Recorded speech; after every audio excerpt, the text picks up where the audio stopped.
ஹாய்ங்க, எப்படி இருக்கீங்க? நான் நல்லா இருக்கேன். நான் இந்த வீடியோவில் உங்கள் கூட ஷேர் பண்ணக்கூடிய விஷயம் எப்ஸ்டீன் ஃபைல்ஸ். ஸோ நான் நேம் சொன்னவொடனே உங்களுக்கே தெரியும், இது குழந்தைகளுக்கான வீடியோ கிடையாது, குழந்தைகளுடன் சேர்ந்து உட்கார்ந்து பார்க்கக்கூடிய வீடியோ கிடையாது அப்படிங்கிறது. முழுக்க முழுக்க மனதைரியம் உள்ளவர்களுக்கும் மன முதிர்ச்சி உள்ளவர்களும் பார்க்க வேண்டிய வீடியோ, அவ்வளோதான்.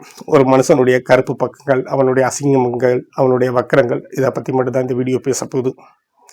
ஸோ விருப்பம் உள்ளவர்கள் மட்டும் பாருங்கள், தெரிஞ்சுக்கோங்க. உலகம் எவ்வளவு மோசமானதாக இருக்குது, நாம் கொண்டாடி தீர்க்கும் மனிதர்கள் எவ்வளவு கேவலமானவர்களாக இருந்திருக்கிறார்கள் அப்படிங்கிறத பற்றி. நான் இந்த வீடியோ கிட்டத்தட்ட 2 மாதத்துக்கு முன்னாடி இருந்தே இந்த விஷயம் பரபரப்பாக போயிட்டு இருக்கக்கூடிய விஷயம். இன்னைக்கு இந்தியாவிலையும் பரபரப்பாக காரணம் அந்த ஃபைலில் மோடியுடைய பேரும் இருக்குது அப்படிங்கிறதுக்காக. உடனே மோடி எல்லாரும் பதில் சொல்லணும் அப்படின்னு எதிர்கட்சிகள் கேட்கும்போது மோடி கவர்மெண்ட் கட்டன் ரைட்டாக சொல்லிட்டாங்க, இதுக்கும் எங்களுக்கும் எந்த விதமான சம்மந்தமும் கிடையாது, நாங்கள் அந்த அளவுக்கு மோசமானவங்க கிடையாது அப்படிங்கிற மாதிரி மோடி சைடில் வந்து சொல்லிட்டாங்க. இதைத்தான் அமெரிக்க சட்ட அமைச்சகமும் உலகத்தில் இருக்கக்கூடிய சட்ட வல்லுநர்களும் சொல்கிறாங்க. அந்த ஃபைலில் ஒருத்தருடைய பேர் வந்ததுனாலேயே, அந்த ஃபைலில் ஒருத்தருடைய ஃபோட்டோ வந்ததுனாலேயே அவங்க குற்றவாளிங்கிறது அர்த்தம் கிடையாது. அவங்க தப்பு செய்யாமலே இருந்திருக்கலாம், சும்மா போய் பார்த்துருக்கலாம். அதனாலே அவங்களை குற்றம் சாட்டுவதோ அவர்களை குற்றவாளி என்று பார்ப்பதோ மிக தவறு அப்படின்னு சொல்லியிருக்காங்க. சரி, அதை ஏற்றுக்கொள்ள வேண்டியதுதான். சரி, அப்படி என்னதான் இருக்குது, அது ஃபைல்னா என்ன அப்படின்னு கேட்குறீங்களா? 2000 வீடியோக்கள், 3 லட்சம் ஃபோட்டோக்கள், 6 லட்சம் பக்கம், அதாவது 6 மில்லியன் பக்கங்கள் கொண்ட ஃபைல்கள். இதுதான் எப்ஸ்டீன் ஃபைல்ஸ். அந்த ஃபைலில் என்ன இருக்குது? Bill Gates, Bill Clinton, Elon Musk, Stephen Hawking, Anil Ambani, Modi, Donald Trump பற்றி 1000க்கும் மேற்பட்ட பக்கங்கள். எல்லாத்தையுமே கோட்வேர்டில் தான் சொல்லியிருக்காங்க. டீகோட் பண்ணி பார்க்கறதுக்கே அமெரிக்க காவல்துறையால் முடியலை. அப்படி என்னதான் பண்ணாங்க? எப்ஸ்டீன்னா யார்? Epstein Jeffrey Epstein. இவர் 1953 பிறந்தவர். அடிப்படையில் கணித ஆசிரியராக தன்னுடைய வாழ்க்கையை ஆரம்பிக்கிறார். ஆனால் ஆரம்பித்த கொஞ்ச நாள்லேயே அந்த ஸ்கூல் கண்டுபிடிச்சது இவர் வந்து கணிதத்துக்கான பட்டதாரி கிடையாது, இவர் போலியான சர்டிஃபிகேட் கொடுத்து தான் வேலைக்கு ஜாயின் பண்ணியிருக்காரு. துரத்தி விட்டாங்க, தெருவுக்கு வந்தாச்சு. அடுத்தது வேலையை ஆரம்பிக்கிறாரு. அவருக்கு தெரிஞ்சது எல்லாமே வாய் தான். வாயை மட்டுமே முதலீடாக வச்சு ஆரம்பிக்கிறாரு. தொழில்களுக்கு கன்சல்டன்ட் பண்ணுறது, அவங்களுக்கு ஆலோசனை கொடுக்கறது, சின்ன சின்ன புதுசாக தொழில் ஸ்டார்ட் அப் பண்ணுறக்கூடியவங்க அத்தனை பேத்துக்கும் ஆலோசனைகள் சொல்கிறாரு. அது எல்லாமே லக்கிலி அது சரியாக நடக்குது. அவர் கிரிமினல் தானே, அவன் என்றே சொல்லலாம். அவனுக்கு மரியாதை எதுவும் கொடுக்க வேண்டிய அவசியம் கிடையாது. அவன் பண்ண ஆரம்பிக்கிறான், எல்லாமே போகுது, எல்லாமே நல்லா போகுது. பழக்க வழக்கங்கள் அதிகமாகுது, அதிகார மட்டத்திலிருந்து பழக்கமாகிறது, அரசியல் மட்டத்திலிருந்து பழக்கமாகிறது, உயர் பதவிகளில் இருக்கக்கூடியவங்க எல்லாருடைய பழக்க வழக்கங்கள் அவனுக்கு வருது. ஸோ அவங்களுக்கு தேவையானதை செஞ்சு கொடுக்க ஆரம்பிக்கிறான். அடிக்கடி பார்ட்டிகள் வைக்க ஆரம்பிக்கிறான், எல்லாத்தையுமே இன்வைட் பண்ணுறான். அவங்களுக்கு என்ன பிடிக்குமோ, போதை வலியுது, மது மாது அப்படின்ட்டு என்னென்ன விஷயங்கள் அவங்களுக்கு பிடிக்குமோ, பணமா வேணுமா, என்ன விஷயங்கள் கிடைக்குமோ, என்ன பரிசு பொருள் வேணுமோ அத்தனையுமே கொடுக்குறான். ஸோ அதன் மூலமாக காரியத்தை சாதிக்கிறான், பெரும் பொருள் ஈட்டுகிறான். பெரும் பொருள் ஈட்டுகிறான்னா எப்படின்னு சொல்கிறோன்னா, ஒரு ஐலாண்ட் வாங்கிட்டா அப்படி, அமெரிக்காவில் ஒரு ஐலாண்ட் தனி தீவையே விலைக்கு வாங்கிட்டா அப்படி. அதுக்கு முன்னாடி வரைக்கும் அந்த தீவுக்கு என்ன பேருங்கிறது எனக்கு ஞாபகம் இல்லை. எப்ஸ்டீன் வாங்கினதுக்கு அப்புறமா அந்த தீவோட பேர் எப்ஸ்டீன் ஐலாண்ட். சும்மா கிடையாது, ஐலாண்ட்னா யாராலையும் உள்ளே போக முடியாது. அமெரிக்க அதிபரே உள்ளே போனாலும் எப்ஸ்டீனோட அனுமதி இல்லாமல் அவங்க வீட்டுக்கு ஃபோன் பண்ணி பேச முடியாது. அந்த அளவுக்கு முழுக்க எப்ஸ்டீனுடைய கட்டுப்பாட்டில் இருக்கக்கூடியது, பாதுகாப்பில் இருக்கக்கூடியது, மிக பாதுகாப்பானது. அதை எல்லா பெரிய மனுஷங்களும் நம்பினாங்க. இந்த உலகத்திலிருந்து அது தனித்து விடப்பட்ட ஐலாண்டு, நாம் இங்கே என்ன தப்பு செஞ்சாலும் வெளியில் தெரியாது அப்படிங்கிறது அவங்களுக்கு மிகப்பெரிய தைரியத்தை கொடுத்தது. அத்தனை அட்டூழியங்களையும் அத்தனை பெரிய மனிதர்களும் பண்ணாங்க. அவங்க இன்னைக்கு நாங்கள் ஒத்துக்கலைன்னு சொல்லியிருக்காங்க. இன்னமும் அது எதுவுமே நிரூபிக்கப்படலை. ஆனால் நிறைய ஃபோட்டோக்கள் வெளியேறுவது, அத்தனையும் இளம் பெண்களோட கூட்டம், கொண்டாட்டம், கூத்து, காமம், அத்தனையும் வலிய கொண்டாட்டங்கள். போதைப் பொருட்கள், உலகத்தில் தடை செய்யப்பட்ட அத்தனை போதைப் பொருட்களும் அங்கே இருந்திருக்கு. சரியா யோசிச்சா இது வெறுமன பணத்துக்காக நடந்திருக்கா அப்படின்னு யோசிக்க வேண்டியிருக்கு. வெறும் பணம் மட்டுமே போதுமானது கிடையாது. ஏன்னா ஒரு பணத்தை வச்சுட்டு அது எவ்வளவு தூரம் பணத்தை சேர்த்துட முடியும்? ஒரு கட்டத்துக்கு மேல பணம் அதுவே சம்பாதிச்சு கொடுக்க ஆரம்பிச்சிடும். இது பணத்துக்கானதான இருக்காது. அந்த சந்தேகம் உலக நாடுகள் அத்தனை பேருக்குமே இருக்குது.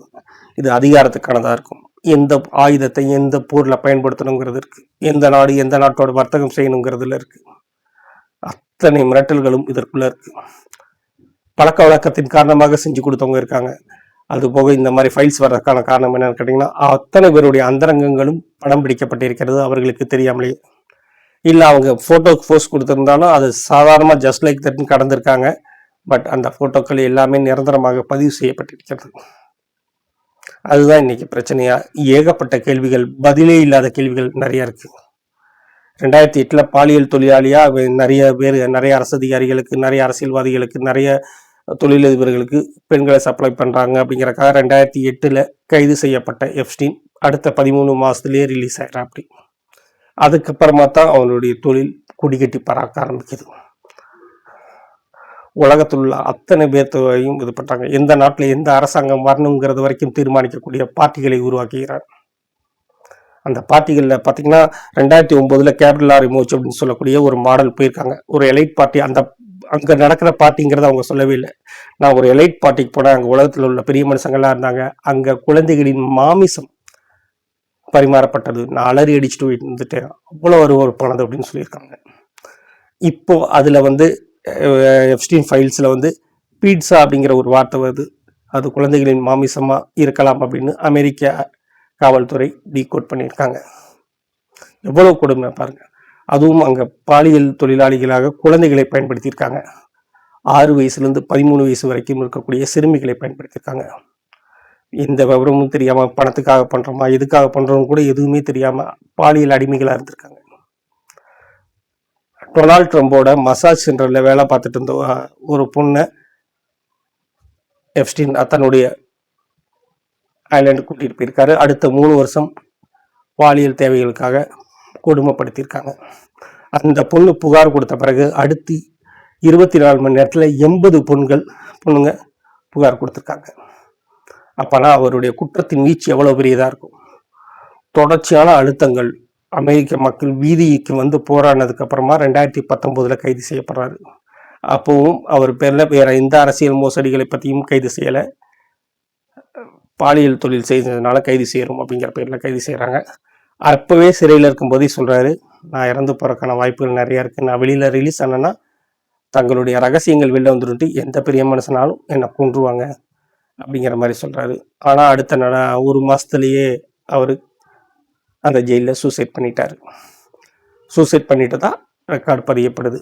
ஏன்னா அன்னைக்கு அவர் சூசைட் பண்ணாருன்னா அதில் அந்த இதில் வெளிப்படைத்தன்மையே இல்லை. அவர் சூசைட் பண்ண அவ்வளோ பெரிய ஜெயில் அமெரிக்காவில், அந்த ஜெயிலில் அவர் இருந்த லைனில் மட்டும் சிசிடிவி கேமரா ஒர்க் ஆகலை. கரெக்டாக அவர் குறிப்பாக அவர் இறந்ததாக சொல்ல போன டைமில் 3 நிமிஷம் சிசிடிவி கேமரா ஆஃப் ஆகியிருந்திருக்கு. அவர் எப்படி இறந்தான்னு தெரியல.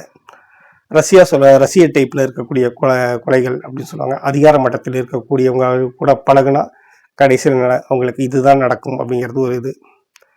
பட் நாம் எந்த மாதிரியான உலகத்தில் இருக்கோம், அதுதான் யோசனையாக இருக்குது. நம்ம யாருக்கிட்ட இருக்கோம், யாரை நம்பணும், யாரை போற்றணும், யாரை நம்ம ரோல் மாடலாக எடுத்துக்கணும், எதுவுமே தெரியல. இங்கே அதிகாரத்துக்காக என்ன வேணாலும் நடக்குது. நாம் சாப்பிட்ற சாப்பாட்டில் நாம் என்ன சாப்பிட்ணுங்கிறது வரைக்கும் யாராவது ஒருத்தர் முடிவு பண்ணுறான் அப்படிங்கிறது நமக்கு எவ்வளோ பெரிய வழியான விஷயம். நம்ம நாட்டில் யார் வர்த்தகம் பண்ணணும், யார் வர்த்தகம் பண்ணக்கூடாதுங்கிறத எங்கேயோ உட்காந்துட்டு எவனோ ஒருத்தன் டீ குடிச்சிக்கிட்டே, தண்ணி அடிச்சுக்கிட்டே, போதைப் பொருளை பயன்படுத்திக்கிட்டு, ஒரு பொண்ணு கூட படுத்துக்கிட்டே அவன் முடிவு பண்ணுறான் அப்படிங்கிறது எவ்வளோ பெரிய மோசமான விஷயம்.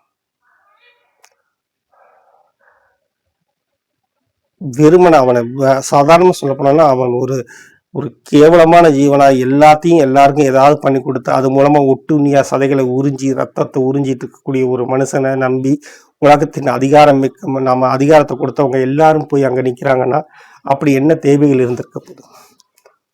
சும்மா எப்ஸ்டீன் ஃபைல் டொனால்ட் ட்ரம்ப் அவருடைய படங்களை நீக்கிறதுக்கான உத்தரவுகளை போட்டதுக்கு அப்புறமா திரும்பவும் போராட்டங்கள் வெடிச்சது காரணமாக திரும்பவும் படங்களை வெளியிட்டிருக்காங்க.